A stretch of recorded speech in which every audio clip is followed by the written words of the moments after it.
रात का समय था और मैं अपने कमरे में सुकून से सो रहा था जब अचानक मुझे कमरे में किसी और की मौजूदगी का एहसास हुआ, जैसे कोई मेरे कदमों के पास बैठा है।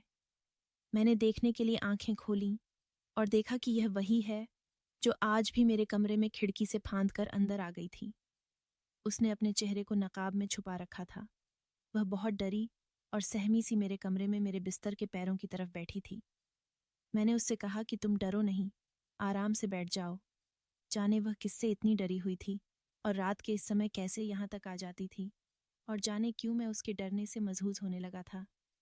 ये आज मेरी जिंदगी में कैसा दिन आया था। रात का समय था। वो कम उम्र लड़की मेरे सामने बैठी थी। उसने बहुत प्यारा सा परफ्यूम लगा रखा था जिसकी वजह से मैं पागल हुआ जा रहा था। पर एक बहुत बड़ा जुल्म किया हुआ था उसने। उसने अपने चेहरे को नकाब में छुपा रखा था, लेकिन उसकी आंखें बता रही थीं कि वह बहुत ज्यादा हसीन और खूबसूरत लड़की थी, क्योंकि आंखें औरत के चेहरे की आधी खूबसूरती होती हैं। और इस तरह तो वह बहुत ज्यादा खूबसूरत थी। वह बहुत डरी और सहमी सी मेरे कमरे में मेरे बिस्तर के पैरों की तरफ बैठी थी। मैंने उसे कहा कि तुम डरो नहीं, बैठ जाओ आराम से।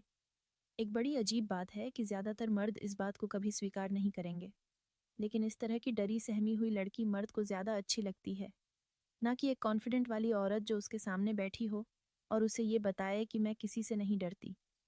पर सवाल यहाँ ये था कि जाने वह किससे इतनी डरी हुई थी और रात के इस समय कैसे यहाँ तक आती थी, और जाने क्यों मैं उसके डरने से मजहूज होने लगा था। लेकिन उस लड़की का राज जानकर मेरी जिंदगी इस कदर अपनी डगर से हट जाएगी, ये मैंने सोचा भी नहीं था, जबकि मेरा उससे कोई वास्ता नहीं था। पर वह मेरे लिए मेरी जिंदगी का सबसे बड़ा सच बन गई थी। मुझे उससे प्रेम हो गया था, वो भी सच्चा वाला प्रेम। पर यह कहाँ पता था कि जिस लड़की की सिर्फ आंखें देखकर मैं उसका दीवाना हो गया हूँ, वो कोई और नहीं बल्कि मेरी अपनी सगी। मेरा नाम राजीव है। मेरी उम्र 22 साल थी जब मेरी माँ ने मेरी शादी करने का शोर मचा दिया।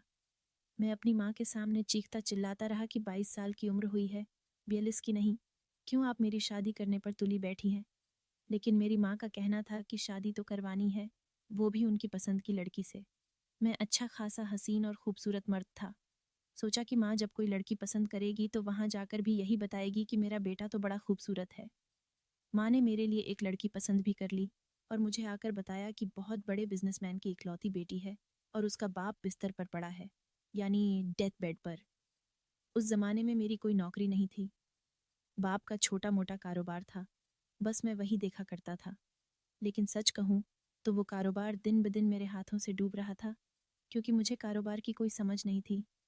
माँ ने कहा कि लड़की का बाप बिस्तर पर पड़ा है और सारी जायदाद की अकेली मालिक है, तो सच कहूँ तो मेरे दिल में भी ख्वाहिश जागी कि बस इसी लड़की से मेरी शादी हो जाए। क्योंकि कोई माने ना माने, पैसे तो सबको अच्छे लगते हैं, मुझे भी, क्योंकि पैसे के बिना कुछ भी नहीं। माँ ने कहा कि मैं तो हाँ कर आई हूँ और तुम्हारी तस्वीर भी दिखा दी। उन्होंने भी हाँ कर दी तो उनको बहुत पसंद आए। मैंने उनसे कहा कि मुझे भी लड़की की तस्वीर दिखा दें, तो माँ का कहना था कि तुमने तस्वीर देखकर क्या करना है पागल, तू बस उसकी दौलत देख, पैसे देख, तुझे तो और कुछ सोचना भी नहीं चाहिए। अरे, अगर लड़की की एक टांग भी नहीं हो तब भी तुझे हाँ ही कहना चाहिए। मैंने कहा, माँ कहीं वाकई उसकी एक टांग तो नहीं है? तो मेरी माँ हंसने लगी कि क्या मैं तेरी शादी एक टांग वाली लड़की से करवाऊंगी? उसका बाप बीमार है, इसलिए वो चाहते हैं कि इसी महीने शादी हो जाए। बस अब देख लेना अपनी पत्नी को। वैसे भी हमारे जमाने में तो यही होता था, ये तुम लोगों ने ही आजकल नए रिवाज निकाल लिए हैं। अब क्या तुम 5 दिन भी इंतजार नहीं कर सकते? बस यूं समझो, 2-4 दिन में शादी है तुम्हारी और लगन है तुम्हारा। मैंने माँ से कह दिया कि ठीक है, मुझे कोई परेशानी नहीं है। मुझे मेरी माँ पर भरोसा था, क्योंकि इससे पहले भी वो मेरे लिए लड़कियां देख चुकी थीं और उनको भी लड़की मुश्किल से ही पसंद आती थी। चाहता तो मैं भी यही था कि मेरी शादी बहुत धूमधाम से हो, दोस्तों के साथ कव्वाली नाइट मनाऊं और मज़े करूं। लेकिन फिर सोचा कि जिस लड़की से मेरी शादी हो रही है, वो तो सोने की चिड़िया है। जब उसका बाप इस दुनिया से चला जाएगा तो सारी दौलत उसकी और उसके जरिए मेरी ही हो जाएगी। फिर तो मेरी जिंदगी की हर शाम पार्टी जैसी होगी, तो मुझे परेशान होने की ज़रूरत ही क्या है। मैं तो बहुत खुश था। यूं समझो कि खुद को ऐसा बादशाह महसूस कर रहा था जिसका जल्दी ही ताजपोशी होने वाली थी और उसे एक शहजादी भी मिलने वाली थी। ये बात थोड़ी अजीब थी कि मेरी माँ ने मुझे भी तो लड़की को देखने नहीं दिया था। यहाँ तक कि उसकी तस्वीर भी नहीं दिखाई दी। लेकिन अमीर लोग तो ज़्यादातर खूबसूरत ही होते हैं, क्योंकि वे अपना बहुत ख्याल रखते हैं। ये तो गरीब होते हैं जिनके पास खाने को भी पैसे नहीं होते, तो फिर अपना ख्याल कैसे रखेंगे? इसलिए मुझे पूरा यकीन था कि लड़की बहुत ज़्यादा खूबसूरत होगी और मुझे परेशान होने की कोई ज़रूरत नहीं है। बल्कि अगर मेरी माँ मेरे लिए रिश्ता नहीं देखती तो मुझे कोई आसपास की लड़की ही मिलती जिसने ज़्यादा से ज़्यादा मेकअप किया होता, और बस उसके साथ मेरी ज़िंदगी गुजर जाती। और उसमें एक ही खूबी होती कि वो खाना बहुत अच्छा बनाती। पर यहाँ तो मुझे पापा की प्रिंसेस मिल रही थी, इसलिए मैं बहुत ज़्यादा खुश था। शादी की रात तक अपनी दुल्हन को नहीं देखा, और जब देखा तो हालत ऐसी हो गई कि जैसे आज तक किसी दूल्हे की नहीं हुई होगी। मैंने अपनी हीरा नाम की दुल्हन को अपनी सुहागरात पर ही देखा था। वो घूंघट किए बैठी थी, और जब मैंने उसका घूंघट उठाया तो मुझे ऐसा लगा जैसे मेरे साथ इस दुनिया का सबसे बड़ा धोखा हो गया है। क्योंकि वो लड़की इस कदर बदसूरत थी कि कोई भी मर्द उसके पास जाने से इनकार कर दे। उसका वज़न 100 किलो से ज़्यादा होगा। उसकी रंगत करीबन काली और नैन नक्श भी अजीब भद्दे से थे। मैंने तो उससे पूछ लिया कि वो कौन है और मेरी दुल्हन कहाँ है। शायद मेरे साथ कोई मजाक हो रहा था। शादी की रात पर अक्सर दूल्हे के साथ ऐसा मजाक किया जाता है जिसमें उसकी खूबसूरत दुल्हन की जगह घराने की सबसे मोटी, बदसूरत या बूढ़ी औरत को बैठा देते हैं, और जब दूल्हा घूंघट उठाता है तो हैरान हो जाता है। बाद में उसकी प्यारी और खूबसूरत दुल्हन को उसके पास ले आते और कहते हैं कि ये लो तुम्हारी पत्नी तो ये है। पर मेरे घराने में था ही कौन जो ऐसा मजाक करता। शादी भी तो सादगी से हुई थी और सब मेहमान जा चुके थे। अब मुझे समझ आ गई थी कि जो मुझसे ये मजाक कर रहा था वो कोई और नहीं मेरी किस्मत थी, और अब मजाक हो चुका था। अब तो मेरा दिल कर रहा था कि कहीं से कोई निकल आए और कहे कि तुम्हारे साथ मजाक हुआ है, बेशक वो कोई आत्मा ही क्यों ना हो। मैंने घूंघट उठाया था, लेकिन उसके बाद मैं एक लफ्ज़ नहीं बोला। मैंने उसको एक नज़र देखा भी नहीं और फौरन निकल के बाहर चला गया। मैं फौरन अपनी माँ के कमरे की तरफ भागा।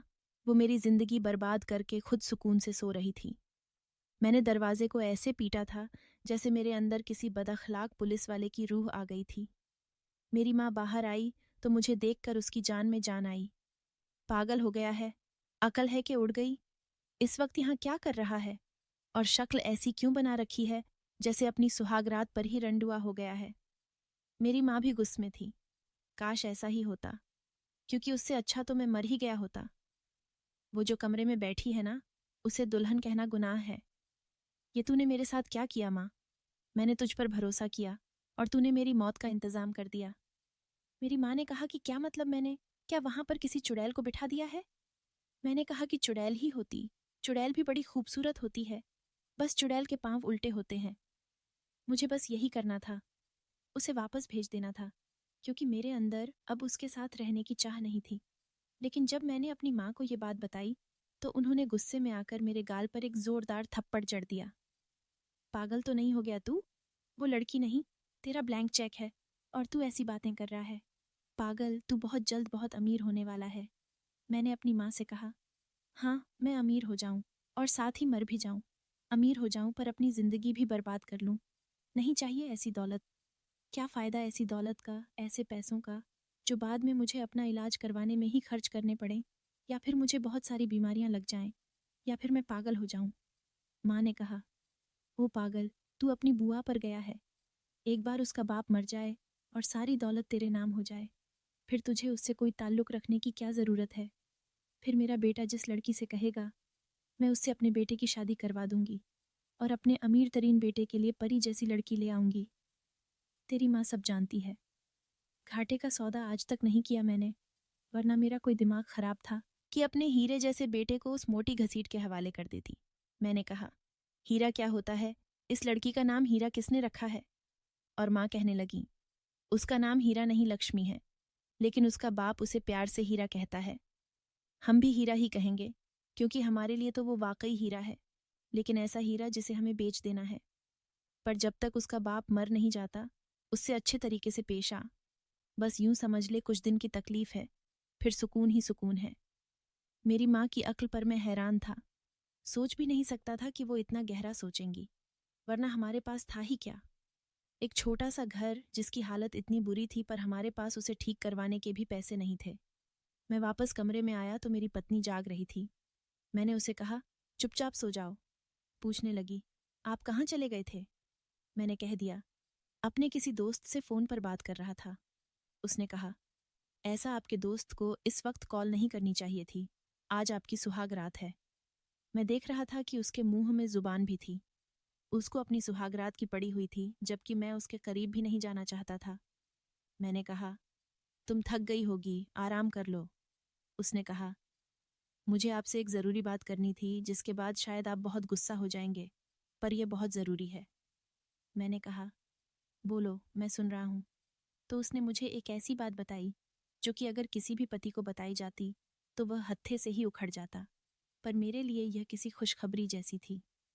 जब तक मेरे बाबा बीमार हैं, मैं रोज़ रात को अपने घर ही रहा करूँगी, क्योंकि रात को बाबा का ख्याल रखने की ज़रूरत होती है और नौकरों पर मैं भरोसा नहीं कर सकती।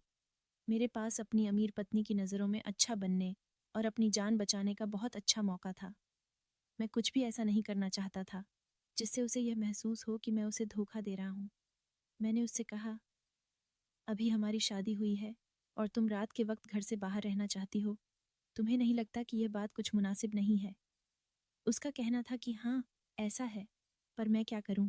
मेरे बाबा जिस तरह बीमार पड़े हैं, पता नहीं उनके पास कितना वक्त है। मेरे लिए यह वक्त बहुत ज़रूरी है कि मैं उनकी सेवा कर लूं, ताकि मेरी उनके साथ कुछ अच्छी यादें बन जाएं।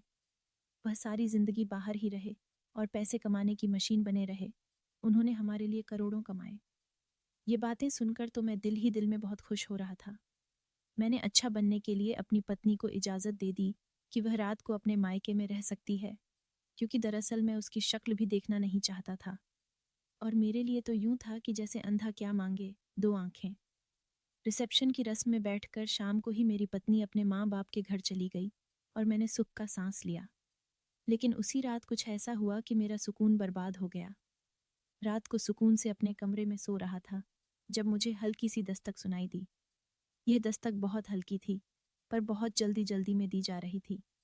मैंने देखा तो इधर मेरे कमरे का दरवाज़ा खुला हुआ था। फिर यह दस्तक कौन दे रहा था?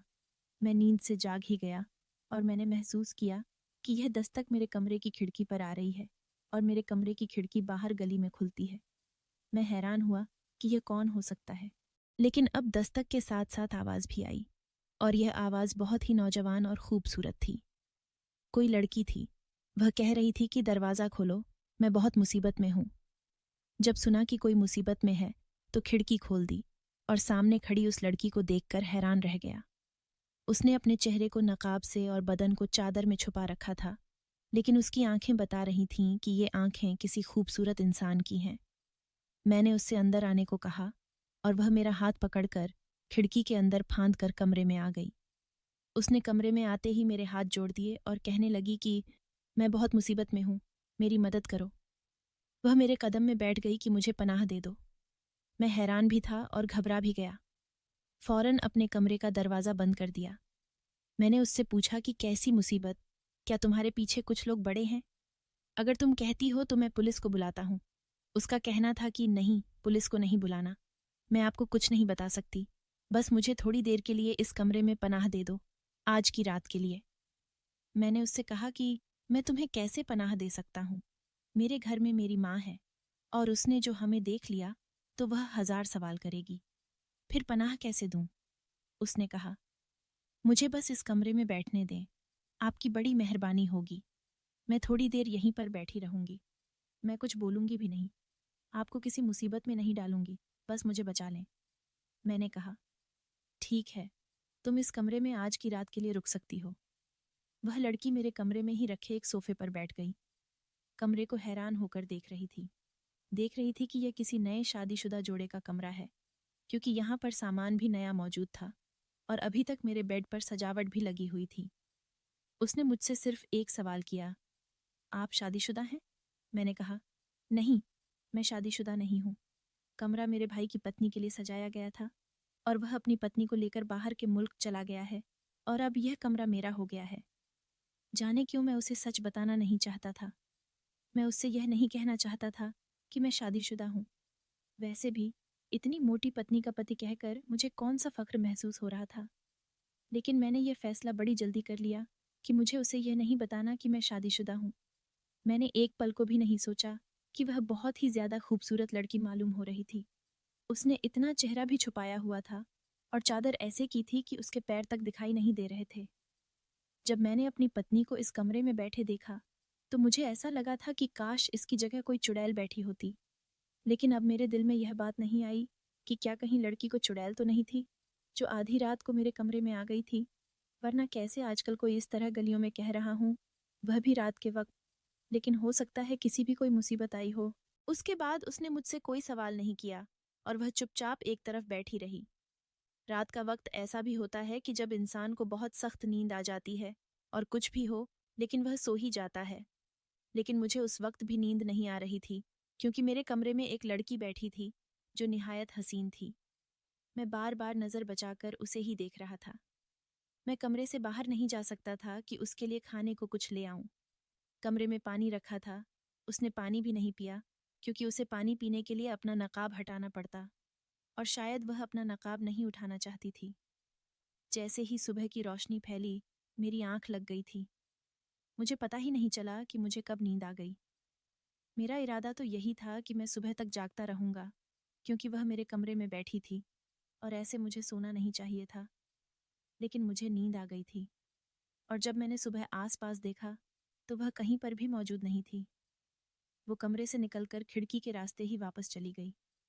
मैं यही सोच रहा था कि यह मेरे साथ हुआ क्या, कि एक अनजान लड़की ने सारी रात मेरे कमरे में गुजारी लेकिन मैं उसकी शक्ल भी न देख सका। उसके वजूद से उठने वाली खुशबू अभी भी मुझे मेरे कमरे में महसूस हो रही थी।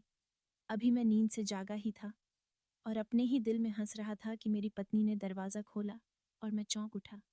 उसने कहा, आप चौंक क्यों गए? मैंने कहा, क्या तुम अचानक से आ गई तो जाहिर है, क्या मैं चौंक नहीं जाऊंगा?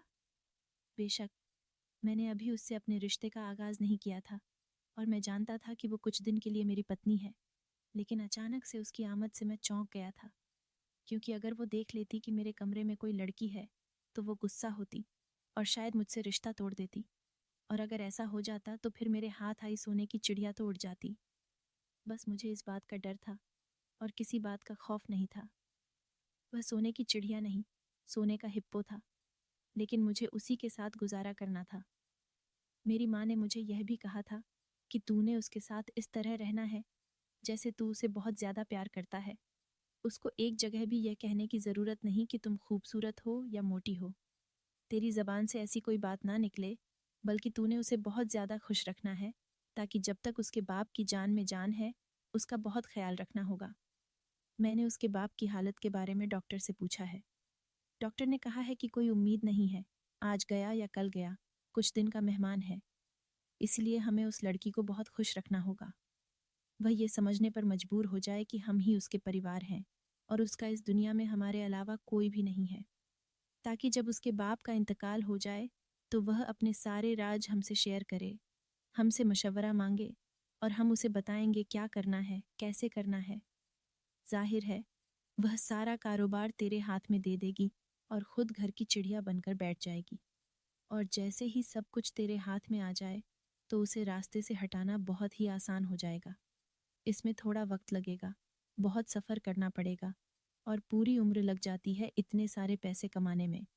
अगर हमारा साथ 1.5 साल भी लगा तो क्या बुरा है? मैंने कहा, इतनी जल्दी आ गई तो? कहने लगी, हाँ, मैंने सिर्फ रात को रहने का कहा था। मुझे मेरी जिम्मेदारियों का एहसास है, जबकि मुझे उससे कोई जिम्मेदारी पूरी करवाने का कोई शौक नहीं था।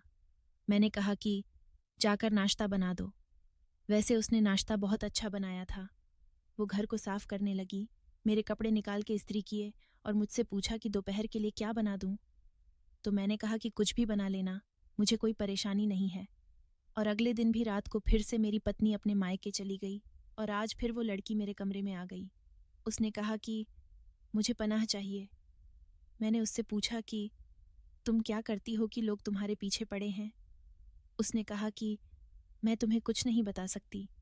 अगर तुम मुझे पनाह नहीं देना चाहते तो मैं चली जाती हूँ यहाँ से, लेकिन अगर मेरे साथ कुछ हो गया तो फिर उसके जिम्मेदार तुम होगे। मैंने कहा, ऐसी कोई बात नहीं है, तुम परेशान हो गई हो। मैं तो वैसे ही पूछ रहा था। ठीक है, मैं तुमसे कोई सवाल नहीं करूँगा, तुम आराम से बैठ जाओ। मैंने यह बात अपनी माँ को भी नहीं बताई थी, क्योंकि मेरी माँ ने कहा था कि अपनी पत्नी की सेवा करो, उसे खुश रखो। लेकिन मैं उसकी सेवा करने के मूड में बिल्कुल भी नहीं था। वो जाती तो मैं शुक्र अदा करता था कि मेरी जान छूट गई, लेकिन पूरा दिन मेरी बहुत सेवा करती थी, मेरे जूते तक साफ करती थी, मुझसे हर बात पूछती थी, लेकिन उसकी तरफ गौर से देखा ही नहीं था। मेरे ख्यालों में तो दिन भर वो नकाब पोश हसीना फिरती रहती थी, जो हर रात मेरे कमरे में आकर मेरी नज़रों के सामने बैठकर मेरा दिल जलाया करती थी। एक दिन मेरी पत्नी ने कहा कि आज मैं नहीं जाती, आज मेरा दिल नहीं कर रहा, आज मैं आपके पास ही रहूंगी। लेकिन यह सोचकर तो मैं थर थर कांपने लगा कि अगर आज वो लड़की दीवार फांद कर अंदर आ गई तो अपनी पत्नी को क्या जवाब दूंगा, मेरे हाथ से निकल जाएगी। मैंने कहा कि नहीं, तुम चली जाओ, तुम्हें जाना चाहिए, तुम्हारे पापा को तुम्हारी ज़रूरत होगी। ऐसे कैसे हो सकता है कि बीमार बंदा हो और हर रोज़ एक काम की आदत हो। वो तुम्हारा उनके साथ रहना ज़रूरी है, तुम्हारे साथ से उनको खुशी मिलती होगी। तुम आज नहीं जाओगी, और अगर उनको आज रात कुछ हो गया तो। उसने मुझे अचानक घूर कर देखा कि जैसे कह रही हो कि किस किस्म की बातें कर रहे हो। मैंने कहा कि मेरा यह मतलब नहीं था, लेकिन देखो, उनकी हालत ऐसी है कि जब कोई शख्स ऐसे बिस्तर मर्ग पर पड़ा हो तो फिर उसका क्या पता चलता है। कहीं ऐसा न हो कि आज की रात उनकी आखिरी रात हो और तुम आखिरी बार उनसे मिल भी ना पाओ। मैंने अपनी पत्नी को बहुत डरा दिया। मेरी पत्नी मान गई कि आप ठीक कह रहे हैं, मुझे जाना चाहिए, लेकिन इस दफ़ा मुझे खुद छोड़ कर आए, मेरे बाबा से भी मिल लीजिएगा। मैंने कहा, हाँ, क्यों नहीं, आपको खुद ही छोड़ कर आता हूँ। मैं अपनी पत्नी को छोड़ने गया, थोड़ी देर ससुर के पास भी बैठ गया। उनकी बातें मुझे बिल्कुल भी अच्छी नहीं लग रही थीं। मैं बोर हो रहा था, लेकिन सुन ली और फिर वापस आ गया। और आज की रात भी वो लड़की घर में ही आ गई थी, लेकिन आज मेरे जज्बात मेरे काबू में नहीं थे। मैंने बड़ी मुश्किल से अपनी पत्नी को निकाला था और मैं इस बात पर बहुत खुश था। मैंने कहा कि पागल, तुम्हारे पास कुछ नहीं है तो क्या हुआ, मेरे पास तो बहुत कुछ होगा ना। जब पैसे होंगे तो फिर मैं किसी और पैसे वाली औरत के बारे में क्यों सोचूंगा। अभी तो मेरे पास कुछ भी नहीं है, लेकिन जब मैं अपनी पत्नी के साथ सारी जायदाद अपने नाम कर लूंगा तो फिर मेरे पास सब कुछ होगा। फिर सिर्फ मुझे एक खूबसूरत लड़की चाहिए। वह कहने लगी कि आपने तो मेरा नाम भी नहीं पूछा, मेरा चेहरा भी नहीं देखा। उसने कहा कि तुमने अपना चेहरा दिखाया ही नहीं, आज मुझे अपना चेहरा दिखा दो। वैसे मैं पहले ही फैसला कर चुका हूं और नाम में क्या रखा है, मैं तुम्हें प्यार से हनी कहा करूंगा, बस तुम मुझे अपना चेहरा दिखा दो। लेकिन वह वहां से उठकर जाने लगी। शायद वह अपना चेहरा दिखाने के मूड में नहीं थी, लेकिन मैंने उसका नकाब खींच कर उतार दिया। जैसे ही उसके चेहरे से नकाब हटा तो मेरे कदमों के नीचे से जमीन खिसक गई, क्योंकि यह कोई और नहीं बल्कि मेरी ही पत्नी थी। मैं उसे हकीकत में हैरान और परेशान होकर देख रहा था कि यह तो बिल्कुल ही दुबली पतली और बहुत ही खूबसूरत लग रही थी। उसकी रंगत गोरी थी और उसके नैन नक्श भी मोटे नहीं थे, लेकिन यह मेरी पत्नी थी। मैं समझ गया था। तुम यहाँ पर कैसे, और यह तुमने क्या क्या मेरे साथ तुम क्या कर रही थी, तुम कौन हो। उसने कहा, हाँ जी, मैं आपकी पत्नी हूँ, और मैं ही पनाह लेने का बहाना बनाकर रात को यहाँ आ जाती थी। दरअसल मैं आपका इम्तिहान ले रही थी, देखना चाहती थी कि आप क्या करते हैं। ठीक है कि एक मर्द को तन्हाई में अगर कोई औरत बहकाए तो नेक से नेक मर्द भी बहक जाता है, लेकिन मैंने तो आपको नहीं बहकाया था। क्या कह रहे थे आप कि मैं इस औरत के साथ सिर्फ इसकी दौलत के लिए हूँ? इस सब ने आपकी हकीकत खोल दी है। मैं करोड़ों की मालिक हूँ, मैं बेवकूफ़ लड़की नहीं हूँ। अगर मैं किसी को अपना हमसफ़र बनाऊंगी, और वो भी यह जानते हुए कि मेरा बाप मरने वाला है और सारी दौलत उसके हवाले हो जाएगी, तो वो कोई अच्छा इंसान होगा, आप जैसा लालची इंसान नहीं। इसलिए मैं आपको टेस्ट कर रही थी। मैंने अपना हुलिया बदल दिया था, और मुझे जैसी अमीर लड़की के लिए ऐसी चीज़ें हासिल करना मुश्किल नहीं है जिनसे एक इंसान अपना हुलिया पूरी तरह बदल सकता है। यही है आपकी वफादारी। अपनी पत्नी के होते हुए किसी और लड़की के साथ शादी के प्लान बना रहे थे, और अपनी पत्नी के साथ सिर्फ इसलिए हैं ताकि उसकी दौलत हासिल कर सकें। उसके बाप के लिए मरने की दुआएं कर रहे थे। मेरी पत्नी के बोलने का तरीका अचानक से बदल गया था। वैसे बोल रही थी जैसे वो कोई वकील हो और मैं कोई बहुत ही गंदा जुर्म कर रहा हूँ। मैं अपनी सफाई में कुछ बोलने लगा, उसके कदमों के नीचे बैठ गया। मुझे माफ़ कर दो, मुझसे गलती हो गई, लेकिन वो मुझसे 2 कदम दूर हट गई। मैं आपके सामने एक बदसूरत पत्नी बनी हुई थी, लेकिन वो बदसूरत पत्नी सारा दिन आपका ख्याल रखती थी, आपके लिए खाना बनाती थी, आपके जूते साफ करती थी। मैं आपको अपनी सीरत दिखाकर ये देखना चाहती थी कि आप मुझे कबूल करते हैं या नहीं, लेकिन आपने एक वफादार और सलीकेदार पत्नी के ऊपर एक ऐसी लड़की को तवज्जो दी थी जिसके बारे में आपको ये भी नहीं पता कि वो कौन थी, किससे भाग रही थी, कहाँ से आई थी, और अगर वो एक गैर मर्द के कमरे में रात को रुक सकती थी तो फिर वो किस किस्म की औरत थी। इसका मतलब है कि आप अच्छे के हकदार नहीं हैं।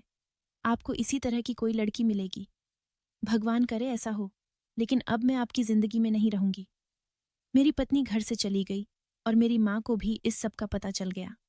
मेरी माँ ने मुझे इतना कोसा यहाँ तक कह दिया कि तुम मेरा बेटा हो ही नहीं सकते। मेरी पत्नी अपने घर चली गई और 1 हफ्ते बाद उसने तलाक का नोटिस भेज दिया। उसे मनाने की बहुत कोशिश की, लेकिन वो सब कुछ जान चुकी थी, इसलिए वो कभी भी वापस आने वाली नहीं थी। उसने मुझसे तलाक ले लिया और अपनी जिंदगी में वापस चली गई। फिर मुझे पता चला कि उसके बाप भी ठीक हो गए और उसकी बीमारी खत्म हो गई, और अब वो फिर से किसी इंसान के साथ शादी कर रही है जो उसकी तरह का बहुत अमीर है।